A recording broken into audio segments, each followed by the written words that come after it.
Page 24, Prelude in A major by Chopin. This is one of the most famous pieces written in piano. Every piano student eventually plays it. I'd like to talk about it. It says it's in A major. It is, the 3 sharps. So this would be a good time to go do the scale video on A major. If you know the scale, do the 2 octaves. If you don't know the scale, just do the 1 octave. Learn the scale. It's important. So let's talk about this. The melody is the top note in the right hand. This is what we want to hear.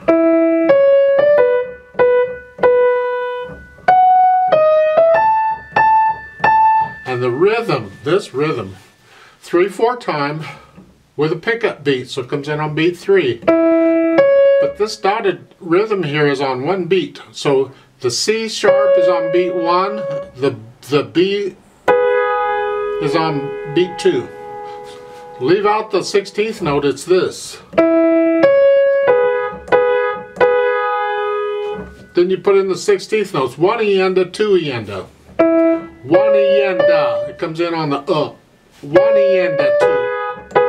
It's just a real short note. 2 again. Now watch the fingering, it's 2-1, 3, and then I do a 2-5 here on the C sharp. Just because, again, I don't like putting a thumb on a black key if I don't have to, but you can use thumb on that if you want. But this works too. And then going on, you have to, your hands gonna move around, so you just gotta be ready for it. Second line, A sharp. Again, 1-5. This is a little more awkward here to do a 2-5, so usually a 1-5. You just have to move your hand in closer to the fallboard.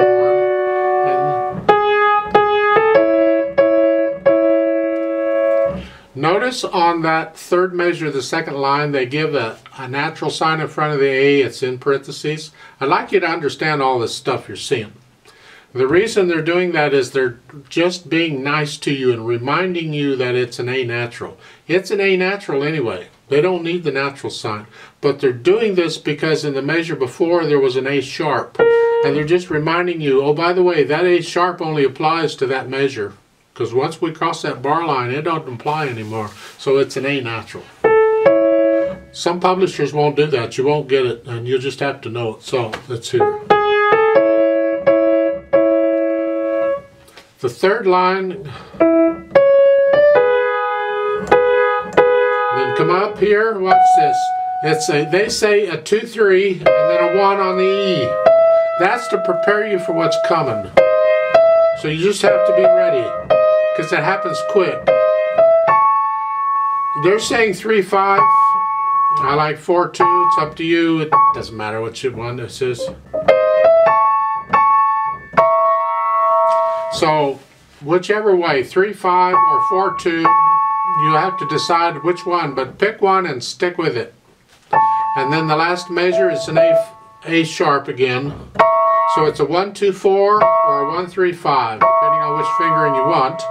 The last note in the 3rd line, you have a choice. You can play it with thumb if you want, or just bring it down, your hand down, and let the 2nd finger play it. Because on the last line, it's the 2nd finger. I'll give you some options in the last line on the that first measure. And sort of the 2nd measure. This bit, that line, we want to hear it, although we will hear it anyway when you play it, but the melody is still the top note. But you could play this 1-5 on all of them,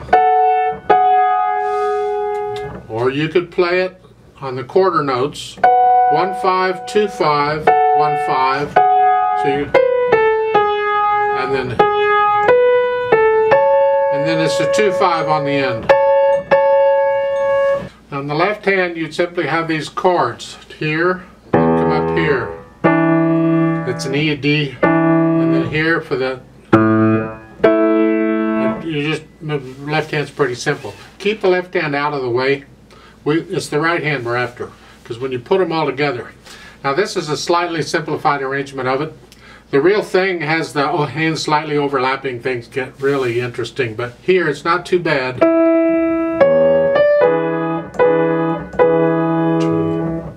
Just make sure that this pickup beat on each of these is by itself. Nothing else is there. Now, it says piano, P at the beginning, soft. As dolce means in a nice, sweet style, singing style, I should say.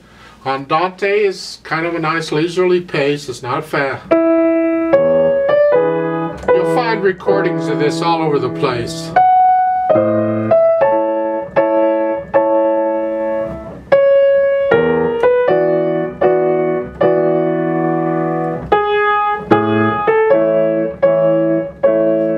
So stay soft. You have some swells, like at the last two measures in the first line. You're going to get a little louder. Figure it out. And then come down, back.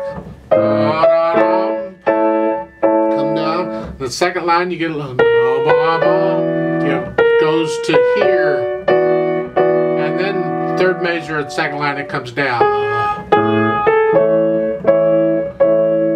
You get down to the third line. The last few, starting in the second measure, you have a crescendo. This time gets up to an F. This is the climax of the piece. This is where it's at. Yeah, 18, if I hit the right notes, it'd help.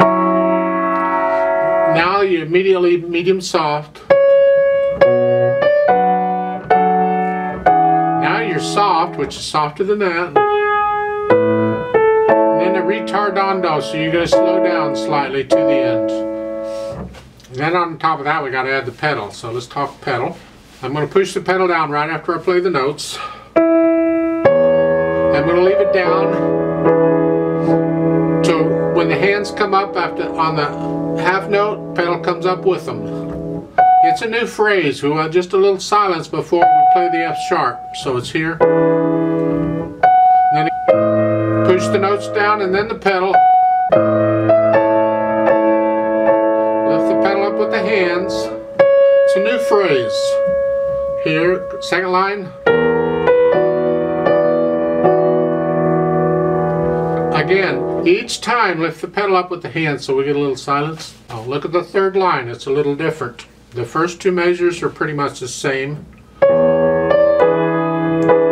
then this last little bit, remember we're going to do a here and a thumb, and I'm going to change the pedal here, and again change the pedal on the last measure.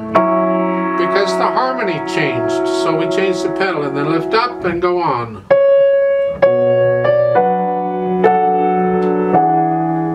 Etc. Now some people when they pedal this on that last measure, the first beat is, or the last line, first measure, I'll get there. Give me a moment, I'll get there. They will legato pedal each beat of that measure. To keep it really clean, I'll leave that up to you if you want to do that, because really the harmony is changing throughout, and this way there's no blurriness there. This should be a nice clean sound to this prelude. That's a beautiful piece. Now I would make one suggestion on this pedal, and that is, let's go back to the beginning. They're having one pedal for the whole thing. I suggest you change the pedal on the second beat of that measure after the dotted rhythm. Right there, to get rid of that. We don't need to hear that all the way through. And do it the same way throughout the whole piece. Change the pedal right after the dotted rhythm. It's a legato pedal. It's lagging. So I'm going to push the notes down, then the pedal.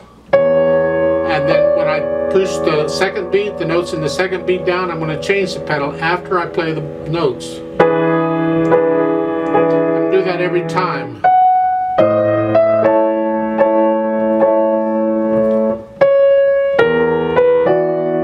It's much cleaner sound. Whole piece I'm going to pedal it that way, and then at the end the pedal and the hands come up at the same time, and it's just a wonderful piece. Let's just play it slowly together and see what happens. I'll give us 2 counts because it's 3/4 time with a pickup. So hands where they go, here, foot's on the pedal, ready, go. 1, 2